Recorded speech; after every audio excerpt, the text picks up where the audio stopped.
मित्रांनो, आता सध्या एक आहे ना सिच्युएशन अशी असते विद्यार्थ्यांच्या मनामध्ये, की सर आता जर परीक्षा खूप जवळ आलेली आहे, तर मी क्वेश्चन पेपर अनालिसिस करू की प्रॅक्टिस करू की फक्त वाचन करू. तर मित्रांनो बघा कसं असतं, ज्यावेळेस एक सायकोलॉजिकली असं असतं की 6 ते 7 महिन्यापूर्वी ऍडव्हर्टाइजमेंट नव्हती, फक्त आयोगाने सांगितलं होतं की ओके आम्ही घेणार आहोत 14 जूनला एक्झाम.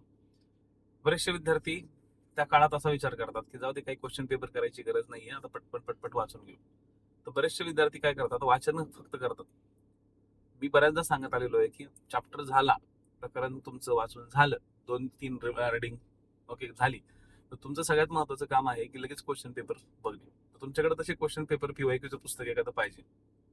जे पीवायक्यूचं पुस्तक आहे त्या पीवायक्यूच्या पुस्तकातून तुम्ही ते फॉलोअप केलं पाहिजे. नाही तर काय होतं, परीक्षा जवळ आली, 2च महिने आता राहिले, पोरांचं सुरू झालं की सर क्वेश्चन पेपर अनालिसिस करायची काय गरज पडली, आम्ही फक्त वाचून काढू. तर वाचून नसतं, काढू नका. क्वेश्चन कुठले चुकतायत ते एकदा जाऊन चेक करा. महत्वाचं सांगतोय, हळूहळू पण स्मार्ट अभ्यास पद्धतीने जा. नाहीतर काय होईल, नुसतं वरबडल्यासारखा अभ्यास करत जाऊ नका. ठीक आहे.